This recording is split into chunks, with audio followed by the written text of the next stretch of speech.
आप जैसे जानते हैं कि कल के दिन दादा साहेब फाल्के की फादर ऑफ जो इंडियन सिनेमा कहलाए जाते हैं, उनकी बर्थ एनिवर्सरी को सेलिब्रेट किया जा रहा है। और ऐसे में NMIC जो कि सिनेमा से रिलेटेड एक म्यूजियम को बहुत बड़े लेवल पे चलाता है, वहां पर इस दिन को एक अलग रूप से मनाया जा रहा है, जहां पर राजा हरिश्चंद्र नाम की साइलेंट मूवी जिसे कहेंगे वो दिखाई जा रही है, ताकि पुराना और नया मिलाकर इंडियन सिनेमा ने भारत को क्या दिया है और किस तरीके से इंडियन सिनेमा पूरे भारत को एक प्लेटफॉर्म पे लाके जोड़ देता है, उस रूप को दर्शाया गया है। भारतीय सिनेमा की उपलब्धियों को देखकर आज हम गर्वान्वित महसूस करते हैं, पर उसको आज कामयाब बनाने के चलते इतिहास में कई लोगों ने इसमें काफी बड़े बड़े योगदान दिए हैं। ऐसे में सबसे पहले फादर ऑफ इंडियन सिनेमा कहलाए जाने वाले दादा साहेब फाल्के का नाम आते ही सिनेमा जगत में उनके दिए हुए योगदान को भुलाया नहीं जा सकता। ऐसे में national museum of Indian cinema की ओर से 30 अप्रैल को होने वाली दादा साहेब फाल्के की बर्थ एनिवर्सरी के उपलक्ष्य में एक कार्यक्रम आयोजित किया, जिसमें भारतीय सिनेमा को पहली साइलेंट मूवी राजा हरिश्चंद्र की दर्शाई गई और उसके साथ साथ हरिश्चंद्र की फैक्ट्री की भी स्क्रीनिंग देखने को मिली, जहां पर स्क्रीनिंग के दौरान चंद्रशेखर पुसालकर, परेश मुकाशी, अंकित सिन्हा और अमृत गंगर ने दादा साहेब फाल्के और इंडियन सिनेमा को लेकर अपने विचार प्रकट किए। तो ऐसे में आइए करते हैं वहां मौजूद लोगों से कुछ बातचीत। Hi Priyanka, and of course we are celebrating the 153rd birth anniversary of the father of Indian cinema. So on this day from NMIC, what would you like to say? Film industry की शुरुआत आप कह सकते हैं कि दादा फाल्के ने की। तो आज हम जिस रंग रूप में सिनेमा को देखते हैं वो सारी शुरुआत उनसे हुई।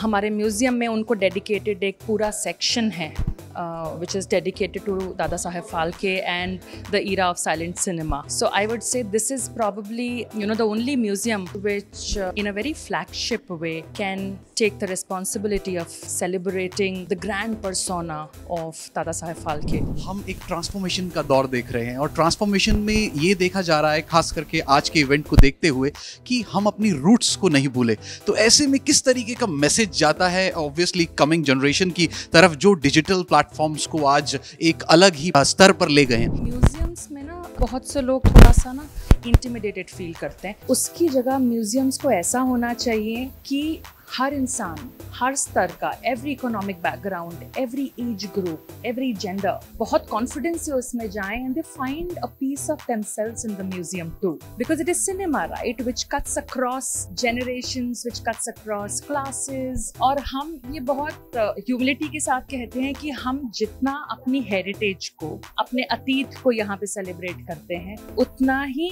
अच्छे तरीके से हम अपने प्रेजेंट को और फ्यूचर को भी उसके साथ कनेक्ट करके दिखाते हैं। आज जो है Indian father of Indian cinema का हम बर्थ एनिवर्सरी जो कि कल है, हम उसको सेलिब्रेट कर रहे हैं ताकि और जागरूकता फैले, रूट्स ऑफ इंडियन सिनेमा के बारे में पता लगे। तो ऐसे में क्या कहना चाहेंगे? रूट्स के लिए हमको दादा साहब को याद करना।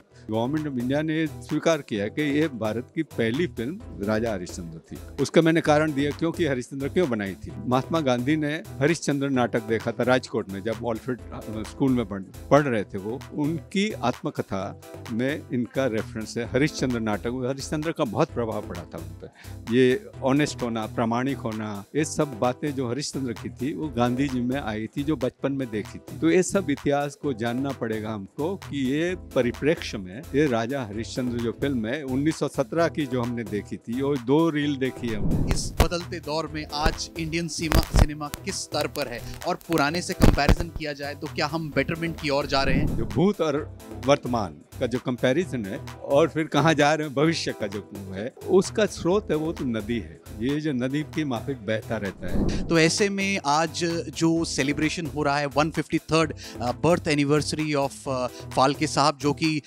इंडियन सिनेमा के फादर जाने जाते हैं, ऐसे में क्या कहना चाहेंगे? आपसे शुरू करें और फिर हमारे साथ जुड़ी हैं प्रियंका भी, जो कि यहाँ की सारी NMIC की देख रेख करती हैं। उनके नेतृत्व में सारा जो है वो ऑर्गेनाइज किया गया है आज का भी इवेंट। मैं Swapnil Rani Nand Kumar, vision education dedication foundation president और इंडिपेंडेंट जर्नलिस्ट भी हूँ। सबसे पहले मुझे मुझे बहुत बहुत आभार देना है कि NFDC द्वारा सदर फिल्म का आज स्पेशल स्क्रीनिंग रखा गया है। दादा साहब फाल्के निश्चित तौर पर हम बोल सकते हैं कि वो हिंदुस्तानी थे, लेकिन वो एक मराठी व्यक्ति थे और 1 मई को महाराष्ट्र स्थापना दिवस है। तो महाराष्ट्र स्थापना दिवस के अवसर पर उसकी पूर्व संध्या या उसके पूर्व दिन पहले ऐसी फिल्म फेस्टिवल का और एक दिन के फिल्म स्क्रीनिंग का आयोजन करना, ये मुझे लगता है कि NFDC द्वारा महाराष्ट्र के तमाम व्यक्तियों को, स्त्री पुरुषों को दिया हुआ सम्मान है। And I think that is a fantastic way because films have been the language of the normal people, the common man, whether it is the villager or it is the billionaire. Film unites everybody. So I would say congratulations and taking inspiration from those days when it was so difficult to bring out a product. I mean, he has made a product, and today, of course, things have changed. But yes, they still remember the father, and that is how India is known to pay respects to the father of the nation, to the father of cinema, whatever it is. And we like our culture. We are proud of our culture. We like to keep them alive. I think that this is also fantastic that the NFDC is coming out with such wonderful programs for everybody. It's a very good honor that they're utilizing the space and giving us Mumbaikars the opportunity to see such beautiful films. I still remember the Shanghai Film Festival that was organized when the whole world was shunning China. And today, just before the Labor Day, the Maharashtra Day, the pride of Maharashtra, Dr. Baba Saheb Ambedkar, and they're giving Marathi films an impetus, which is very important because state languages are beginning to getting recognition all over the world. मुझे आज बहुत खुशी है. I am very much thankful to NMIC of NFDC, and it's a big day for me because what happened कि ये जो है ये लोग पहले कर रहे हैं. उनका बर्थडे एक्चुअली 30 अप्रैल को होता है, बट ये 1 डे एडवांस और वो भी बहुत सिस्टमेटिकली कर रहे हैं. और आज मैं कहना चाहता हूँ कि राजा हरिश्चंद्र भी हम आज देख सकते हैं. We should be thankful our family also because they have made it available, and I am also thankful to government because they have to process it, and we are very much fortunate कि हम लोग वो film देख सकते हैं. आज आलम आरा उनके बाद जो फर्स्ट टॉक है हम नहीं देख सकते, प्रिंट नहीं है, लेकिन आज ये भले वो 20 मिनट की फिल्म देख सकते हैं. तो I am very much thankful to government of India. आज जो है वो यंग जनरेशन को क्या संदेश आप अपने माध्यम से देना चाहेंगे सिनेमा को कंसिडर करते हुए? मैं तो बोलता हूँ कि यंग जनरेशन ने एक दादा साहब फाल्के एक रोल मॉडल है उनके लिए. उन्होंने भी देखो ये 129 फिल्म्स की एक टॉकी इंक्लूडिंग 30 शॉर्ट फिल्म वो बनाते रहे. उनको भी बहुत फेलियर्स आए, but at the age of 65 he was active. तो मेरे ख्याल से ये सब देखना एक रोल मॉडल है.